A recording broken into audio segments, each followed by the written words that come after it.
didn't do anything wrong, but somehow you're the one apologizing. You walked into a conversation feeling fine and walked out of it questioning yourself, your memory, your tone, whether you're too sensitive, whether you misread the whole thing. That feeling right there, that quiet confusion that sits in your chest after certain interactions, that's not random. It's not just you being overthinking. Something was happening in that room, and most people never learn to name it. The first thing you notice around a manipulative person is that reality becomes negotiable. Not in an obvious way, not in a way that's easy to point to. It's subtle. A comment gets made, maybe something that stings a little, and when you bring it up, suddenly it wasn't like that. You're told you misheard, or you took it wrong, or you're being dramatic.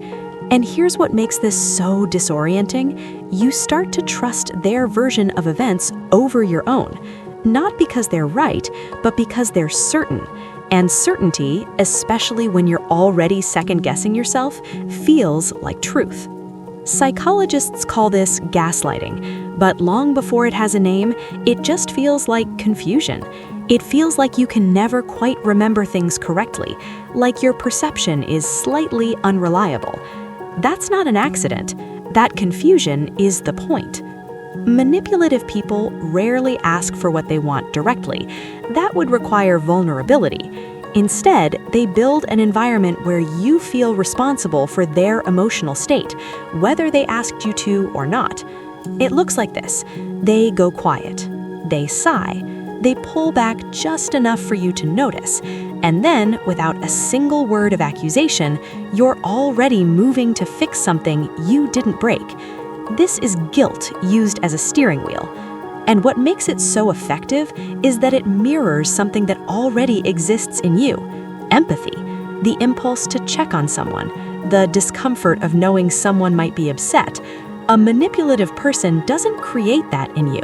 They just learn how to press it repeatedly until your empathy becomes something they can drive. Over time, your nervous system starts to anticipate it. You start preemptively softening yourself, preemptively apologizing, preemptively shrinking before anyone even pushes. That's not weakness. That's conditioning. There's a difference. And here's where it gets interesting. Most people think manipulation is about control, and it is, but not in the way we assume. It's not always calculated. It's not always conscious. A lot of manipulative behavior comes from someone who is deeply afraid of being left, afraid of being powerless, afraid of not mattering. Manipulation, at its core, is often a fear response wearing the mask of control. That doesn't make it okay, but it does make it make sense. Pay attention to how certain people use language, specifically how they frame things when they're not getting what they want. Phrases like, "I guess I just don't matter to you," or "Fine, do whatever you want," or the classic, "I'm not angry, I'm just disappointed." These aren't statements, they're pressure. They're designed, consciously or not, to make you feel like your choices are a reflection of your character. Like choosing yourself means you're selfish. Like having a boundary means you don't care. There's also a pattern called moving the goalposts. You meet one expectation and suddenly there's another. You do the thing they ask and it's still not enough, or it's done wrong, or it wasn't done with the right attitude. The target keeps shifting, so you keep chasing, and in that chase, you lose track of what you actually wanted in the first place. This is identity erosion. It happens slowly, quietly, and one day you realize you don't quite know what your own needs are anymore because you've spent so long trying to manage someone else's. Here's why manipulative people are so hard to recognize. They're often not manipulative all the time. There are moments of genuine warmth, real laughter, connection that feels true, and those moments matter. They're not fake exactly, but they create something called intermittent reinforcement, the unpredictability, the good followed by the confusing, the warmth followed by the withdrawal. That cycle is one of the most psychologically binding patterns that exists. It's the same mechanism behind certain addictions.